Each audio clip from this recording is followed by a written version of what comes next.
Halo guys, jadi di konten ini saya mau bikin catatan kakinya Kruger. Nah, catatan kakinya Kruger itu adalah video tentang membagikan hasil bacaan saya dari buku atau artikel yang bukan dari bidang saya, yaitu biblika atau teologi. Jadi di luar kedua itu hasil bacaan saya akan saya bagikan. Oke, kenapa namanya catatan kakinya Kruger atau footnotes Kruger footnotes?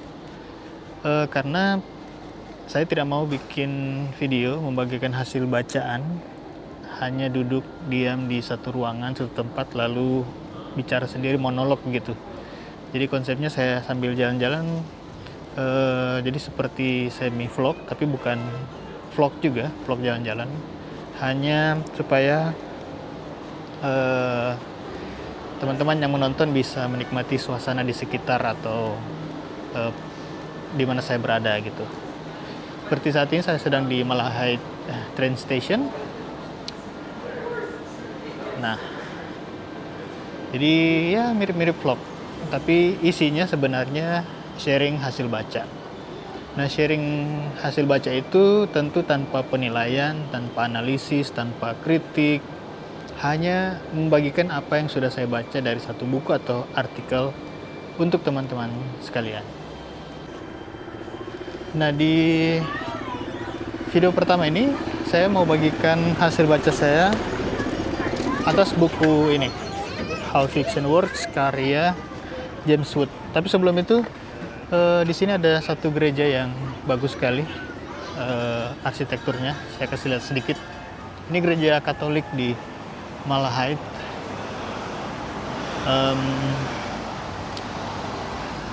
Namanya apa ya?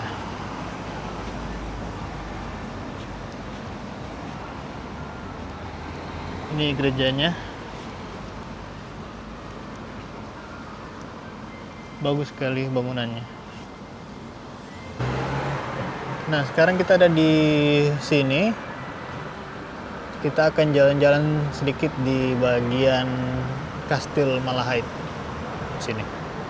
Let's go.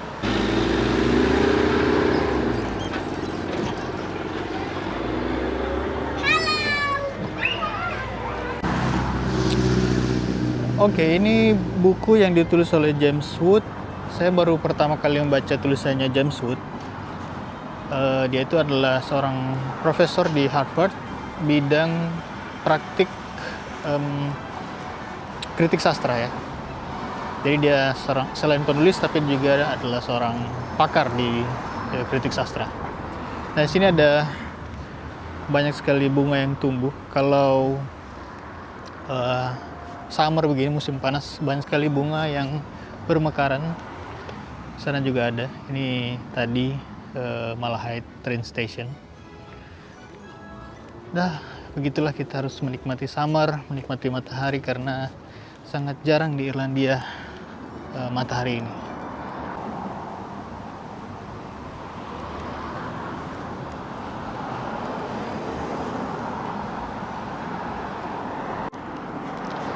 Di dalam area kastil itu ada kafe. Nanti kita akan duduk di situ ngopi mungkin supaya bisa lebih fokus membagikan isi buku ini. Kita akan ke kastil. Buku yang saya miliki ini sudah cetakan kedua. Cetakan pertamanya itu tahun 2008 dan cetakan kedua 2019. Ini sudah ada banyak tambahan dari James Wood. Nanti kita bahas seiring waktu ya, karena saya akan membahasnya per bagian. Buku ini diterbitkan oleh Vintage Publisher.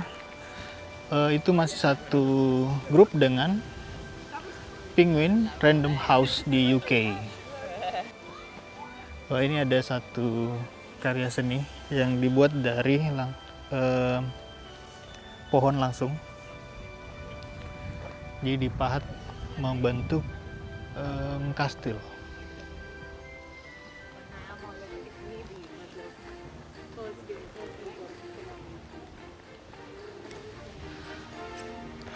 Nah itu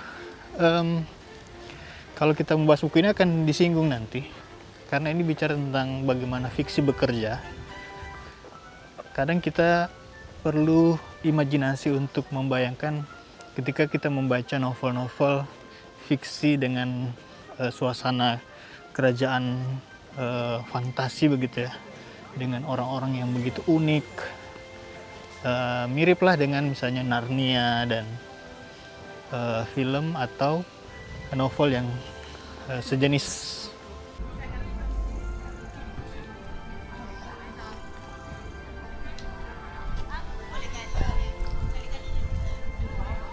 Oke, kita sudah di cafe di Avoca.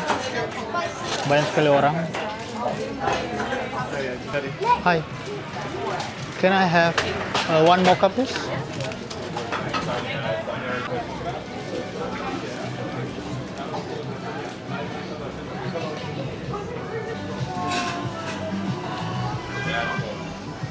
Alright, kita sudah dapat mocha. Cari tempat duduk, karena sini sudah penuh semua dan panas. Kita mungkin cari di bawah pohon.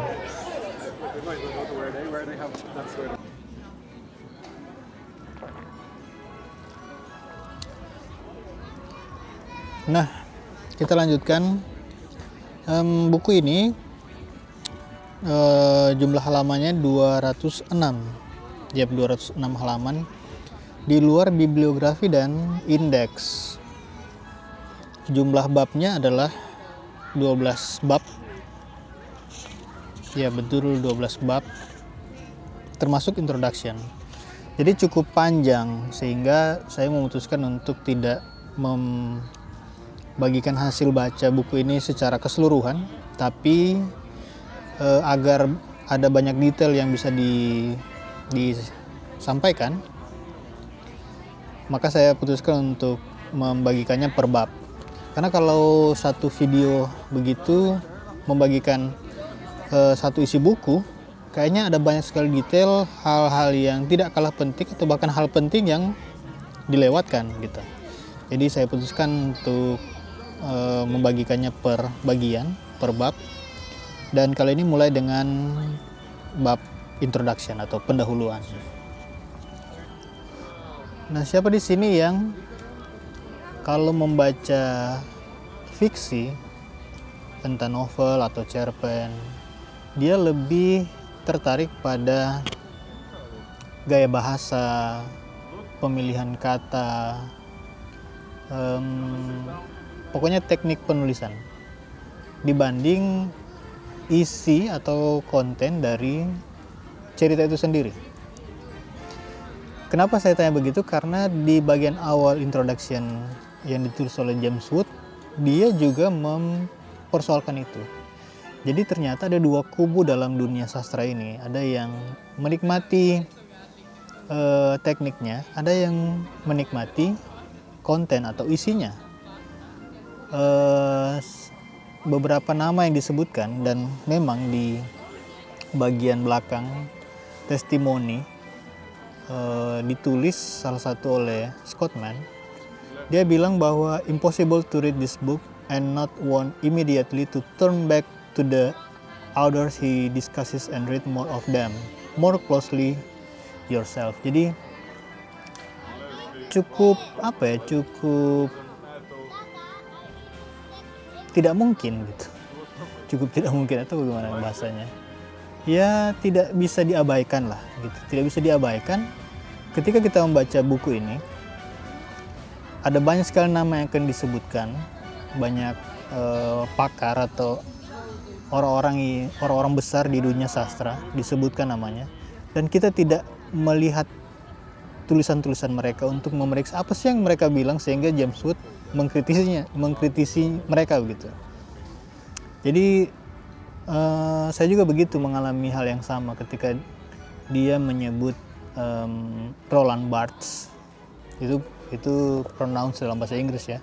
Dalam bahasa Prancis saya kurang tahu. Dan salah satu nama juga Viktor Shklovsky.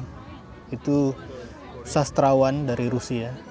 Kalau Barthes, saya pernah membaca tulisan Barthes, tidak semua, tapi saya tahu beberapa tulisan dia. Shklovsky saya tidak tahu.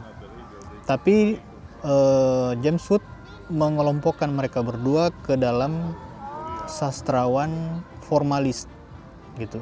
Meskipun saya tahu Barthes itu lebih ke strukturalis ya. Tapi memang disadari Barthes di awal-awal masa karyanya itu bisa dimasukkan ke kelompok formalis. Nanti berkembang ke strukturalis. Sebenarnya formalis dan strukturalis itu mirip, dia hanya ada perbedaan pada sistem narasinya saja, gitu, sistem cerita.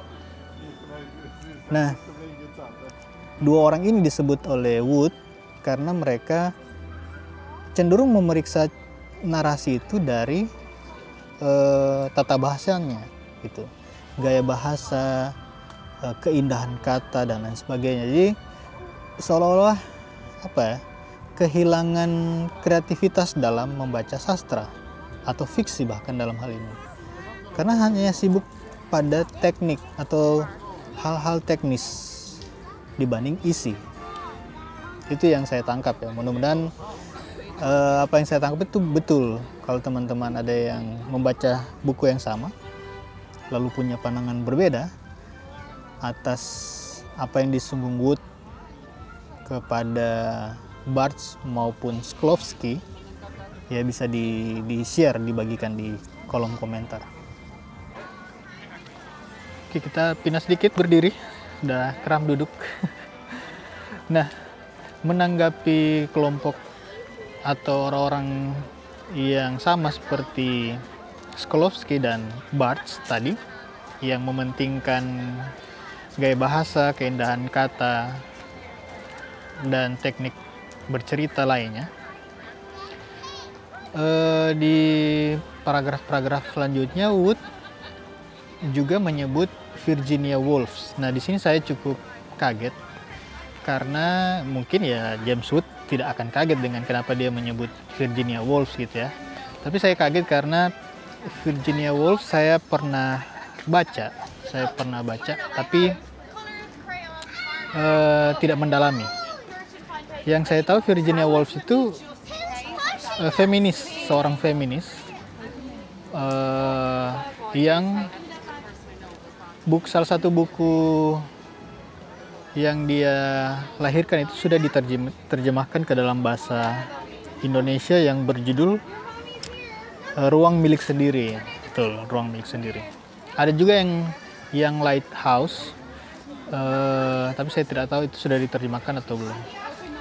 Intinya yang saya tahu Virginia Woolf itu ya pakar feminis, tapi ternyata pada akhirnya saya baru tahu bahwa dia juga seorang sastrawan sebenarnya.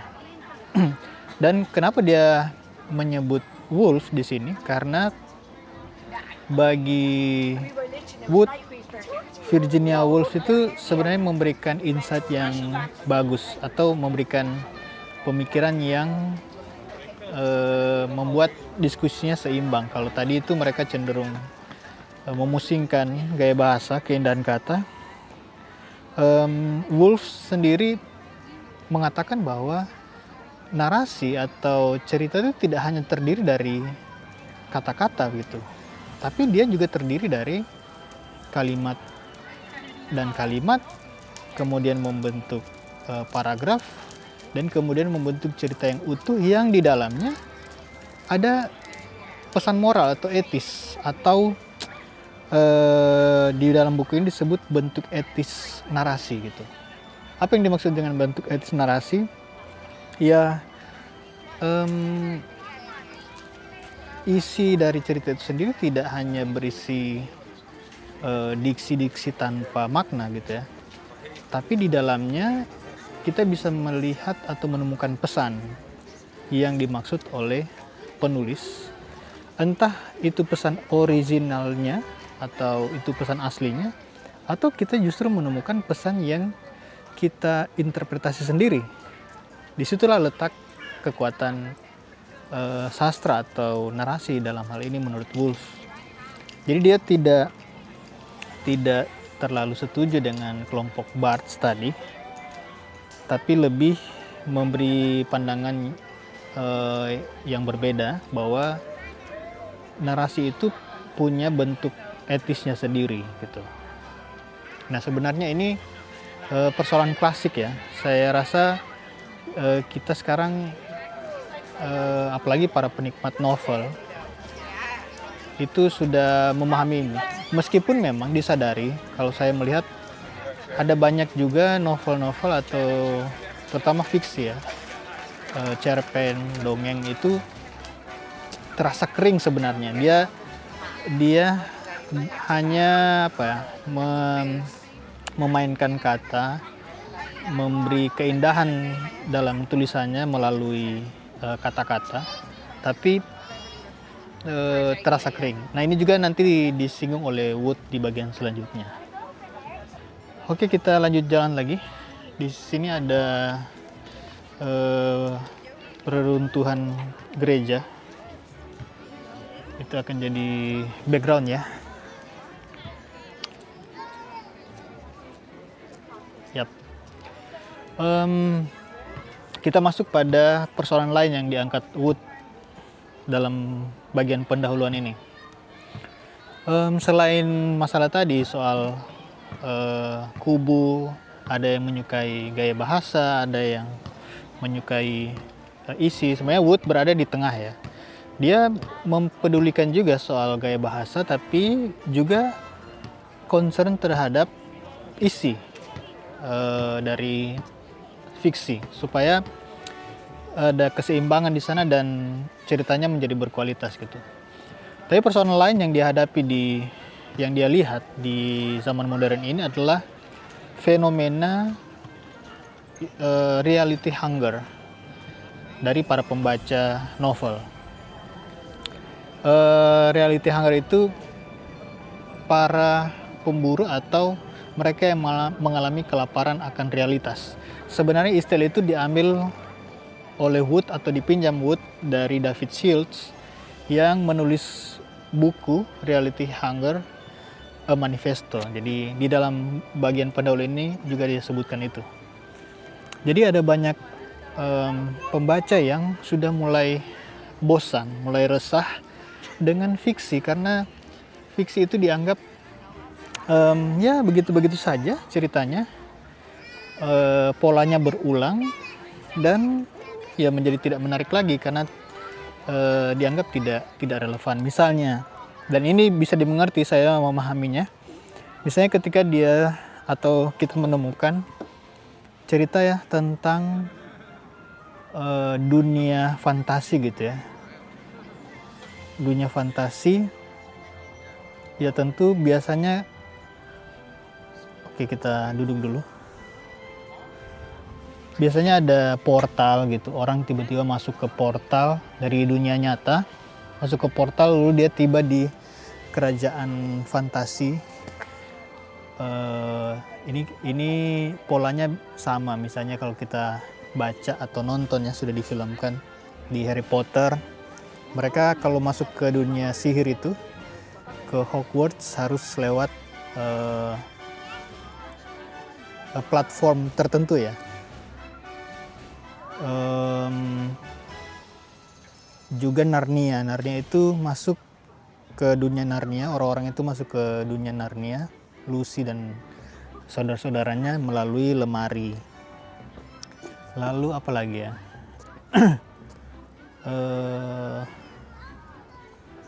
Ya seperti itu. Jadi ada satu portal lalu dia tiba di satu tempat. Lalu bertemu dengan berbagai banyak orang yang unik, lalu ada konflik, lalu mereka biasanya kalah dulu dan kemudian menang, lalu tamat dengan biasanya happy ending. Seperti itu, jadi ceritanya sangat mudah ditebak, alurnya mudah ditebak, dan ya sudah mulai ditinggalkan. Orang-orang cenderung memilih cerita yang berangkat dari kehidupan real. Meskipun itu fiksi, tapi ini based on true story atau personal story. Tapi apakah fiksi itu kehilangan kekuatannya, kehilangan daya magisnya, bisa dibilang seperti itu, Wood justru bilang tidak. Dan untuk itulah buku ini ditulis, How Fiction Works. Sebenarnya Wood tidak menggunakan judul ini. Judul aslinya bukan How Fiction Works, tapi dia menggunakan salah satu frasa yang dia ambil, sebentar saya lihat lagi. Dia ambil dari esai George Eliot, yaitu The Nearest Thing of Life, atau hal paling dekat dari kehidupan. Oke, sebelum lanjut, ini bagian depan dari gereja yang sudah jadi reruntuhan itu. Ada ceritanya ya, tapi saya tidak cerita di sini karena ini bukan vlog perjalanan. Kalian cek saja di websitenya Malahide Castle. Nah, di sini ada spot menarik. Kalau kita bahas tadi tentang dunia kerajaan fantasi gitu ya. Wah. Ini ada patung tentaranya, prajuritnya. Dan ini gerbang khas dalam kastil ya. Kita bahas sedikit tentang satu kutipan yang diambil dari George Eliot tadi. Art is the nearest thing to life. It is a mode of amplifying experience and extending our contact with our fellow man beyond the bounds of our personal lot. Jadi seni itu adalah hal yang paling dekat dengan kehidupan, dan seni termasuk sastra ya, fiksi juga termasuk di dalamnya. Itu adalah cara untuk memperluas pengalaman dan memperpanjang hubungan kita dengan sesama manusia atau ciptaan di luar batas nasib pribadi kita. Karena dengan seni kita bisa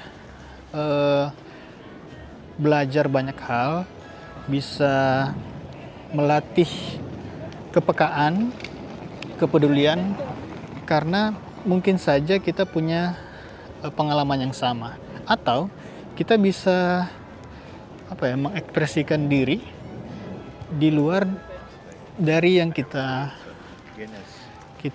alami saat ini, karena ada keterbatasan tertentu yang harus kita ikuti, tapi melalui seni keterbatasan itu bisa didobrak gitu.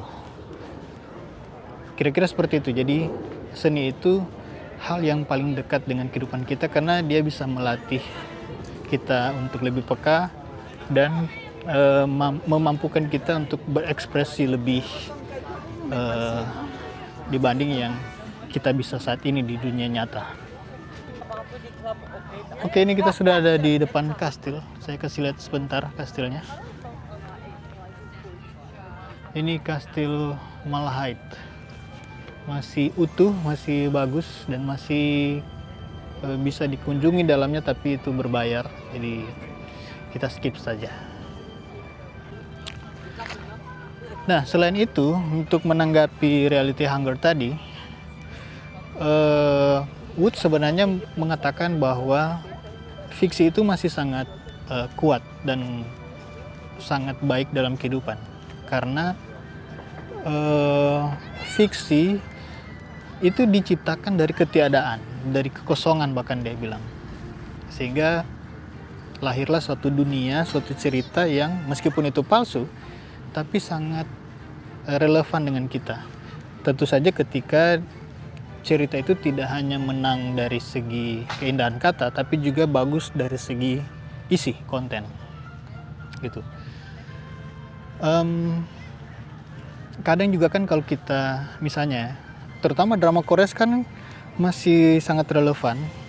Saya tidak tahu di Irlandia, tapi di Indonesia drama Korea yang kebanyakan itu juga fiksi ceritanya, itu selain dia memang banyak digemari oleh orang-orang karena aktor dan aktrisnya yang baik dalam memerankan perannya, tapi ceritanya itu relate atau dekat dengan kehidupan kita. Misalnya tentang, itu banyak sekali di drama Korea, bullying atau apa lagi ya, yang kalau kita nonton itu bisa membuat kita menangis atau gemes gitu, gregetan, dan ikut terbawa dalam dunia ceritanya, karena ya serealistis itu cerita yang dibangun gitu. Jadi meskipun itu dibuat dari ketiadaan dan isinya fiksi, tapi dia justru relate dan sangat dekat dengan realitas. Di One Piece juga begitu. Kalau saya baca manga One Piece atau nonton animenya, apalagi ketika dia bahas tentang atau ceritanya tentang perbudakan, tentang kelicikan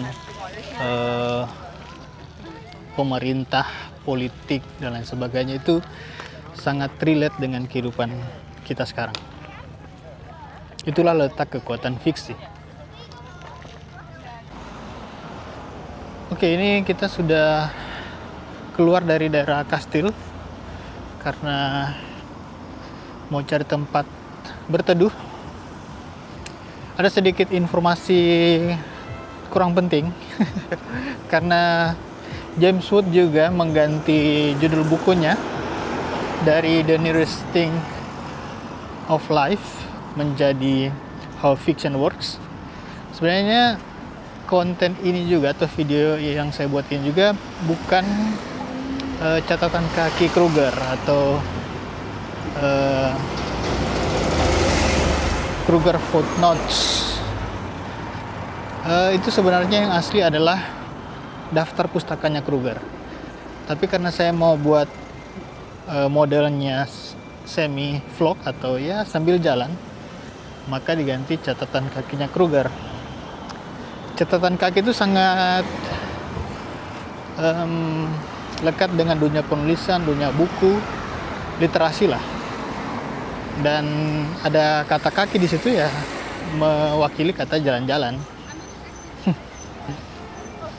Itulah kenapa judulnya diganti dari daftar pustakanya Kruger menjadi catatan kakinya Kruger. No, the 102. Oke, kita sudah sampai di daerah The Mall namanya di sini, Malahide, atau zona komersial pusat perbelanjaan.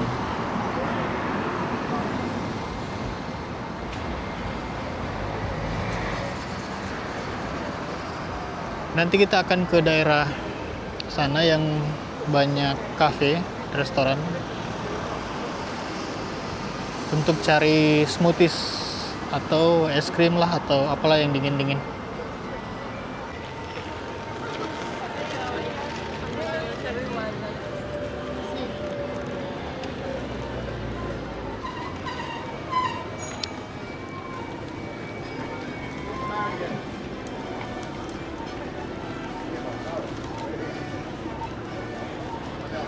Ini jalan yang sangat menarik. Setiap kali saya ke Malahide, senang sekali kalau lewat jalan ini. Ini kayak di film-film gitu. Baru sekarang saya merasakan realnya.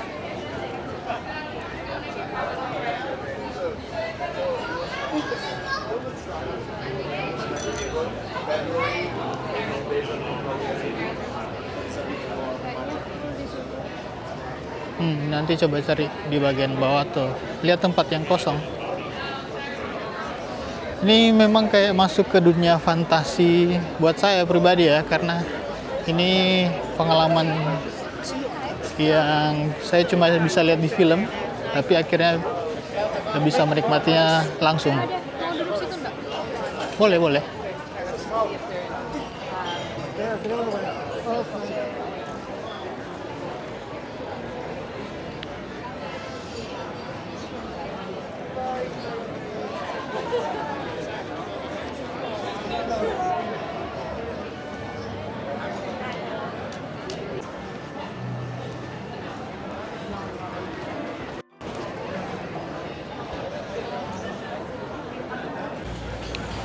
Oke, akhirnya kita duduk di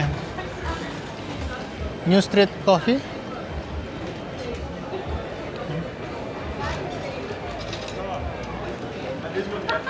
Cari yang segar-segar, ada dapat asai. Asai dengan macam-macam topping.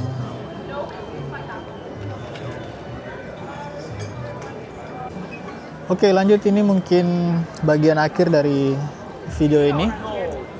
Ada satu hal lagi yang disinggung atau yang menjadi perhatian dari James Wood, yaitu tentang kritik terhadap cerita fiksi yang banyak orang menilai itu cerita yang penuh dengan kepura-puraan. Bukan hanya karena ya dia fiksi. Tentu fiksi pura-pura ya, atau buatan. Tapi banyak orang membaca fiksi tidak merasa penulisnya itu hadir di dalam cerita yang dia buat, atau bahkan juga penulisnya itu tidak menjadi dirinya sendiri. Dia bersembunyi di balik karakter yang ia ciptakan dalam cerita itu. Jadi orang-orang melihat ini penuh dengan kepura-puraan. Nah, James Wood sebenarnya dalam hal ini tidak membantah hal itu atau mengabaikan hal itu ya.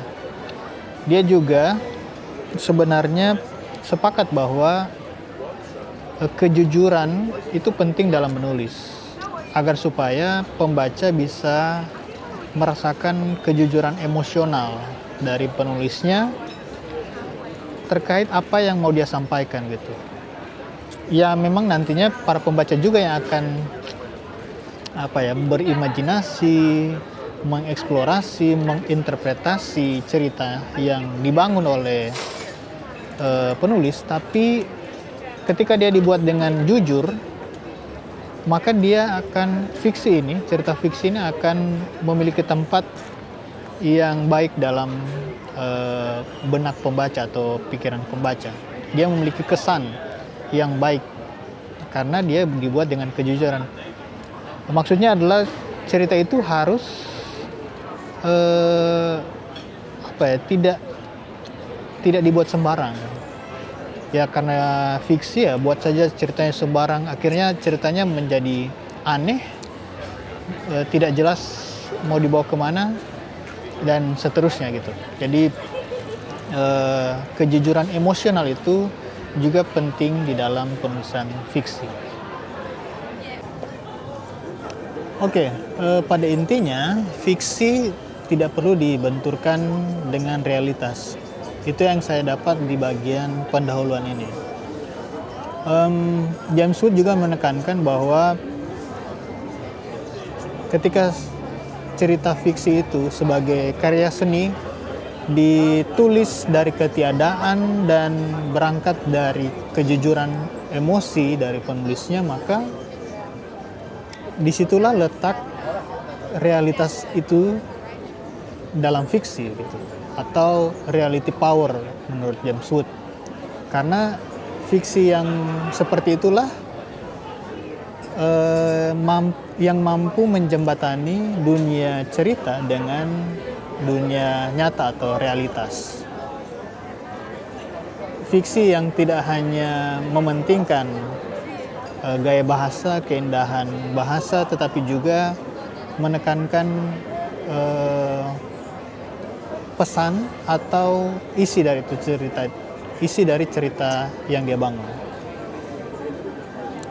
Paling tidak itu yang saya baca di bagian pendahuluan.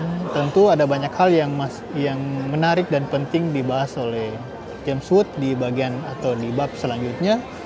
Tapi di bagian pendahuluan itulah yang menjadi latar atau visi dari James Wood dalam menulis buku ini, yaitu untuk memperlihatkan atau menekankan how fiction works, bagaimana fiksi itu bekerja dengan berbagai dinamika dan perdebatan-perdebatan yang ada. Kalau hasil baca kalian gimana? Share di kolom komentar ya. Bye.